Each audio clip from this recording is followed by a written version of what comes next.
Before we start this ASMR video, I'd like to thank all these members on my Patreon for their continued support. If you're looking for any content that I create on other platforms, check the link below. Now, let's get into the video. Hi, welcome to a session where we'll be going over the male anatomy today. I'll be your host, and I'll be your body that we'll be using as an example of specific muscle groups, dieting, how to change your outlook on fitness, and just your overall health. But to get into that, we need to have the shirt off. So let's start with that. Perfect. So, as you can see, we have a male body to start with. That's me. We've got a chest. We've got shoulders, which I'm assuming you all have as well. Biceps, triceps, lats, traps, and a back. So, what I'm going to be going over today, and before I get a little deep into this, you may notice potential bruising on my arm from here to here, and then also here. No, I haven't hurt myself or anything. I was just in the hospital where I had to get some CTs, scans on my head and neck, lumbar punctures, blood patches, a whole variety of things for some headaches that I've been having when I'm working out. They are potential causes for alarm, but that will be for a separate video that I talk about that. So, this video is about male anatomy. Your chest. Let's start there, okay? So, everybody has a chest, both male and female. Males tend to have a developed underside of their chest a lot more than they do their upper. You'll see that even myself, and I work my upper chest quite a bit. It's lacking up here. Not a lot, but it's lacking. That's not to say that you may not have an upper chest, but men typically have a lower, more developed chest, and then they have a higher chest that's underdeveloped. Up here is your pec minor, and then you've got your pec major on the lower part. Contrary to belief, whether people know this or not, chest muscles, including your triceps, are pushing muscles. And what do I mean by that? Essentially, if you've ever heard of a push-pull leg split at the gym, push day, pull day, self-explanatory, leg day. So how do these work? The chest and triceps can physically only push. There's no way to pull something with your chest and your tricep. When you're pulling something with your bicep, your tricep is loose.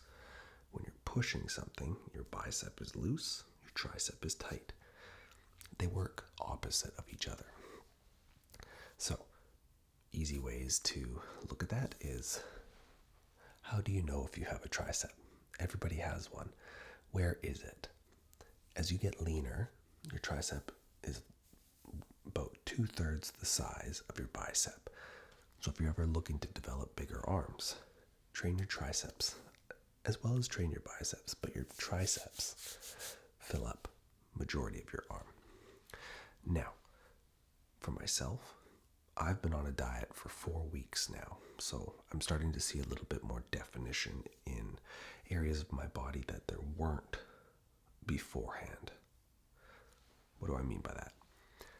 Prior to these 4 weeks ago, chest definition, this line that you see in the center, was not as apparent. The sides here, how they start to just connect up a little bit into your armpit area, not as visible. Dieting is a huge way to increase overall body sculpture. Contrary to belief, calories in versus calories out is the most basic way of explaining a diet. If you need 2,000 calories to maintain your weight, and you eat 2,100 a day, you will gain weight over a year. How much weight? Well, 1 pound is the equivalent to 3,500 calories.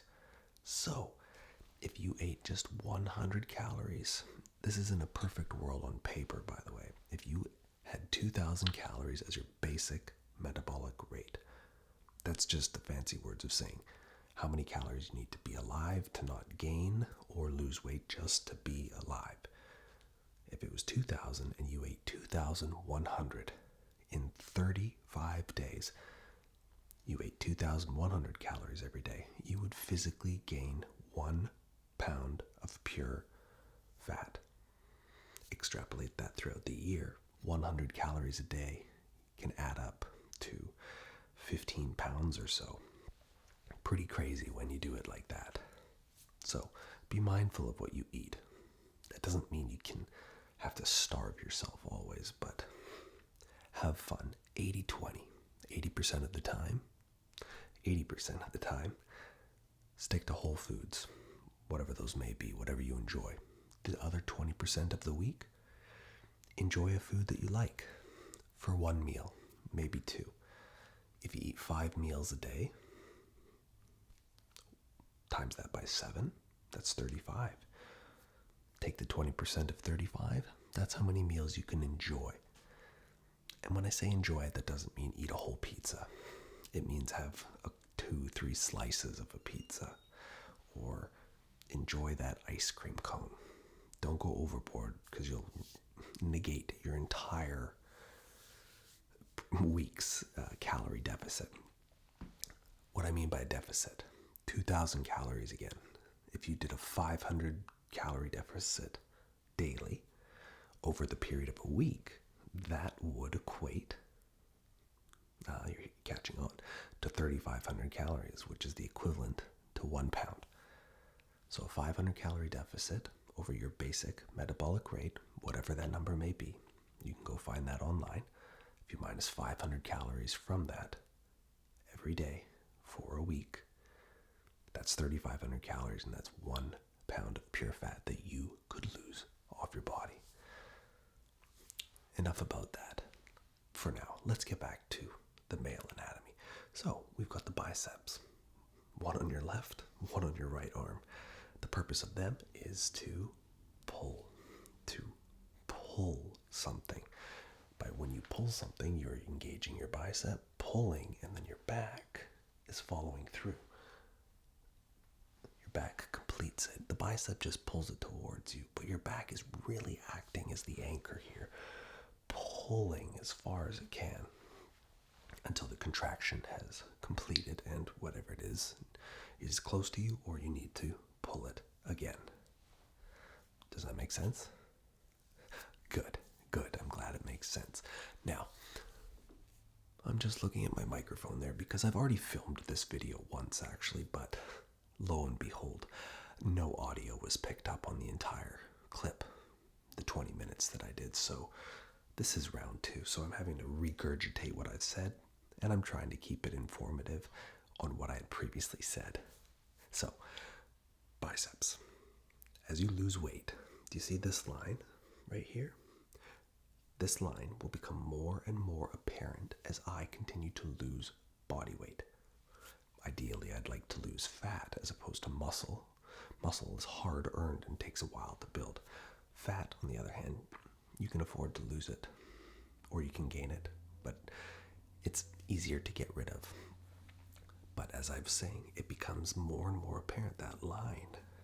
When you have a tattoo, though, the one thing I'll say, it looks great, obviously, when you can see what it is and everything, but it gets rid of definition. What do I mean by that? Definition. You can see definition on the arm, the forearm, the bicep, the tricep. See it? Same thing here. It gets rid of it. So be cognizant. If you do get a tattoo, be wary of where it is, and if you like to show off your arms, maybe just do one arm so that you can see the other one and all the hard work you've put in. Now, the chest. Push. The back. Pull. The traps are what you use to squeeze and pull something up. Holding a briefcase, for example. If you had a 20-pound briefcase with multiple things in it, you walk to work every day, same hand. Over time, that trap, this whole side of your arm would become more developed than your other. When you're working out, make sure that you take care of both sides of your body. Because if you don't, you will start to see a asymmetrical point where your chest may be overdeveloped on your right side compared to your left, or your left to your right. Your bicep might be a whole inch bigger than your left bicep. I got my lefts and rights mixed up, but you know what I mean there. The same thing goes for your back. Take care of your back.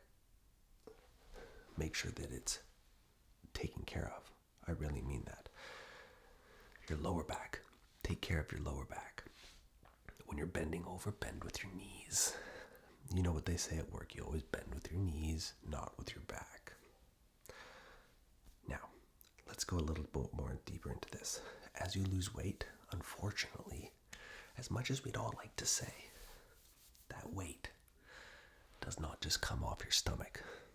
Think about it. If everybody had a six-pack, that was where they chose to lose their weight, but they didn't do anywhere else, it would look very different on a body, right?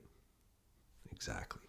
So, your body decides to lose weight percentage-wise over the entirety of it. It might choose a little bit here. It might choose a little bit here, here, here, here, here, here, here, all at the same time. There's no such thing as spot reduction of fat on your body. That just sounds weird. You can't tell your body to just lose forearm fat or chest fat or stomach fat. As a whole homeostasis, your body will lose weight from head to toe, toe to head, at an appropriate rate combined. However, the one caveat is you may notice most people, probably because they have clothes on, show it in their face the most. When you start to lose weight, you will see your jawline becomes more and more apparent. Most people hold fat in their face. That's why we mostly have round faces, because of our consumerism habits of what we choose to eat. But when you start to lose weight, your body will shed it naturally all over. But your face will show it first, because most people have a shirt on, unless you just hang out all the time without a shirt or clothes on in general. That's your interesting fact. Take care of yourself when you're eating, though. Whole foods. I'm not going to go into what whole foods are. Just search it up yourself. Whole foods, and make sure you're hydrating. Water, water, water. 70% of your body is made of water. So you'd think water would be an important factor to keep up with. And if you are on a diet, make sure that when you're dieting, you consume 0.8 to 0.1 gram of protein per pound of body weight. So if you weigh 200 pounds, ideally if you could eat up to or near 200 grams of protein in a day, it gives your body the chance to use those proteins to keep muscle tissue. Protein is what helps synthesize and build muscle proteins while losing fat, retaining muscle all over that you've worked hard for. If you don't consume enough protein in a day while you're dieting, your body will start to cannibalize itself. What do I mean by that? It will start to use its own muscle tissues to fuel the body. Now, I know that sounds a little scary, but don't worry. Just maintain your protein, hydrate, and don't do too steep of a calorie deficit. If your body needs 2,500 calories a day just to be alive, you have to factor in, do you work out during that time? Do you have an active job? Do you have a sedentary job? Maybe you're closer to a full 3,000 calories a day because your body needs 2,500 to be alive, but throughout the day you're actually burning 500 calories. So maybe just take 2,500, bring it down to 2,250 for the day as a deficit.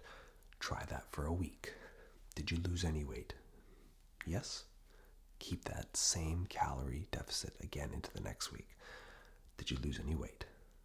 Yes. Continue to keep that same calorie deficit. You're into your third week now. Did you lose weight? No. All right. As long as you're as long as you are consistent with that diet, that tells you your body has hit a level where it's not going to lose anymore. Reduce 150 calories. Dieting is not a race. If you treat it like one, you will fail. Consistency, willpower, dedication, motivation, whatever you want to call it. Dieting is not a race. It's a journey. Because if you treat it like a race, once you're done, if you get to the finish line, you will fail and bounce back because you are going to be so deprived of everything you enjoyed previous. If you take it slow, over even a year, you will adapt a routine, a new lifestyle where you can enjoy whole, delicious foods, a variety of them, and still enjoy that pizza, that beer, that glass of wine, that chocolate bar, whatever it is. Consistency, consistency, consistency. I'm going to say it again before I let you go. Consistency. I hope you enjoyed this. I didn't get to talk about the body too much. I went on a tangent about health and fitness. But by doing that, you can create a body that you're excited about. I look at myself week over week, and it's getting better and better and better. Do I want to go farther? Of course I do, but am I happy with where I'm at now? Yes. Do I want to keep going? Yes. Always be trying to improve yourself. It doesn't have to be by 10% or 50%. Try and get yourself better 1% every day, because in 100 days, that's a 100% increase.